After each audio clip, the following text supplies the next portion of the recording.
Yon. Paano po matatawag na ganap na antingero ang isang nag-aanting, no? Tara at pag-usapan din natin to at maganda yata itong usapan na to. Wala namang agimat, pero nasa puso ang tunay na agimat. Isigaw mo bro, ang lakas ng loob. Kahit walang agimat, laban tayo. Hepeng agimat, boy, walang makakahadlang. Basta nasa puso, tunay na agimat. Yon. Sa katanungan ni Kuya, paano ba magaganap na matatawag na ganap na antingero ang isang antingero, no? Ay medyo ano po, no? Sasagutin naman natin ito. Piso aral natin. Basta sa akin po, no, yung mga tamaan po yung iba dito, eh, wag po kayo magagalit sa akin. Kung kayo agi-agi sinasabi, para di kayo kainin negative po nyo, skip lang po kayo kung agis po kayo sa aral namin, no? Ganito po kasi ano, basta lagi sinasabi yung kakapakalat kay Anthony Slatigo Valderrama po yung mga. Yan. Maraming po kasing sa medyo natatawa din ako ng sa katanungan kasi ni Kuya, no? Paano man magiging ganap na antingero? Yan, maganda naman po talaga itong tanong na to. Wag po sana magagalit iba. Maraming kasi sinasabi nila na antingero sila, pero hindi yung sinasabi kagaya ni Kuya na talagang ganap na antingero ko talaga. Ngayon kasi, sa mundo ng spiritual kasi, marami kasi dyan mga punong-puno ng suotang katawa, mga habak, 3 habak dito, mambag, punong-puno ng gamit, mga mutya kung ano, tapos ang tayo nakasabit, no? Pero antingero sila, hindi sila manggagamot. Pero, wala silang napakitang naganapan na testingan o sarili nila na testing, okay. Hindi po natin kayang tawagin po si antingero kung walang pagpapatunay. No.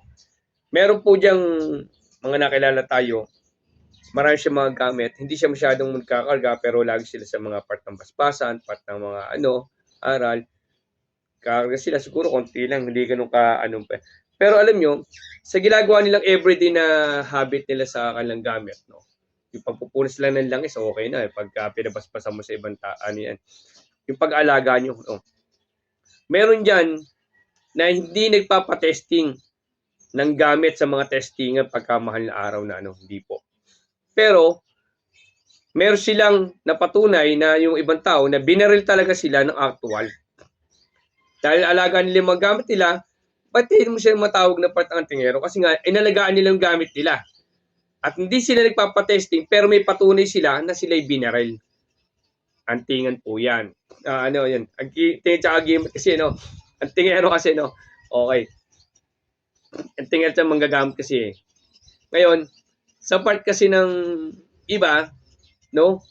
Hindi sila binaril ng actual, pero marami silang pinatesting na gamit.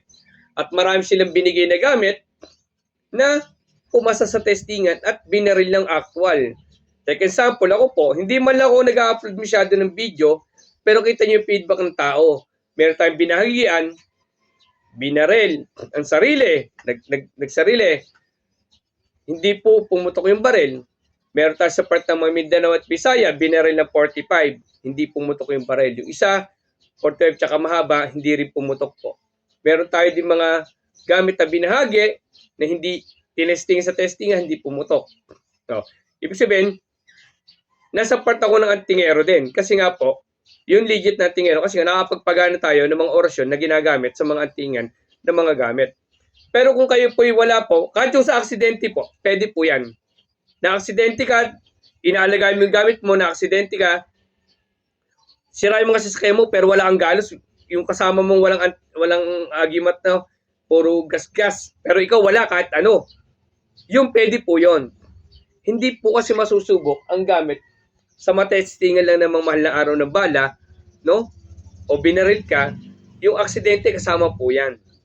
Pagka meron silang napatunay na napagana nila yung orasyon nila, Kahit galing basbasan niya, binigay sa'yo ni Happy Agimat, pero inalagaan mo siya. Nasa part ka na rin ng antingan. Kasi nga kung nag-aanting ka talaga, mahilig ka sa anting-anting, marami ka na rin suot. Gumagana sa'yo yung anting na binasbas ng iba, pero ikaw nag-alaga, napagano mo pa siya, ibig sabihin, natuloy mo yung pag-aalaga sa kanya. Nasa part ka rin ng anting, ng legit na antingero. Pero kung ikay naman antingero at wala lang, mahilig ka lang magsuot na magsuot, hindi ka naman marunong magdasal, hindi ka naman marunong mag-alaga ng gamit, no, pag na-aksidente ka, puro gasgas ka, puro sira ang gamit mo, hindi po masasabi antingero. Mahilig lang po siya sa anting, pero hindi siya masasabi na legit na antingero po kasi nga wala naman siyang napasikat. Marami dyan, maraming alam na aklat, pero wala naman napapatunayan. Diba? Yun po yung mga part ng katanungan ni Kuya. Kung may nasagasaan mo ako, humingi ng paumanin sa inyo, nagsabi lang po nito, na kung wala naman po napatunayan, wala po, hindi po natin matatawag na antingero po talaga siya. Pero kung kayo may napatunayan na, kagaya ko, hindi man ako binaril na actual. Pero sa mga binahagi nating gamit is marami na tayong napatunayan na napagalo natin yung mga ora ng mga pambala o what is na pangkaligtasan. Kasi pag nagkukusagra ako, pangkaligtasan po lagi, hindi po pambala. Meron yung pinutukan, nagbaril ng sarili, hindi pumutok. Meron binaril, hindi tinablan. Meron binaril, nilisa ng bala. Meron binaril lang, hindi pumutok ng 45. Nandiyan, nag-feedback po sa atin mo. Hindi lang po tayo mahilig mag-upload na mag-upload. Meron tayong mga binahagin, mga kasama natin sa kapulisan, mga bumabalik yung bala sa kanila, merong hindi pumutok, merong hindi tinamaan, hindi nasira, yung mga ganun po. Kanya-kanyang paliwanag po sa kanya. Ang mahalaga po sa atin ay masaya po tayo na nakapagbahagi tayo na alam natin makakatulong sa tao po. Yun po yung part ng antingan na talagang antingero ka kung talaga nakakapagpagana ka. Hindi lang sa testingan, hindi lang sa actual, pati sa accidenting everyday nating daily habit natin. No? Hindi lang po yan sa testingan, hindi lang po sa actual, kundi pati sa mga aksidente po yan. Ibig sabihin, yung anting-anting mo, agimat mo, ay gumagana sa pamamagitan kasi ng pag-aalaga mo din.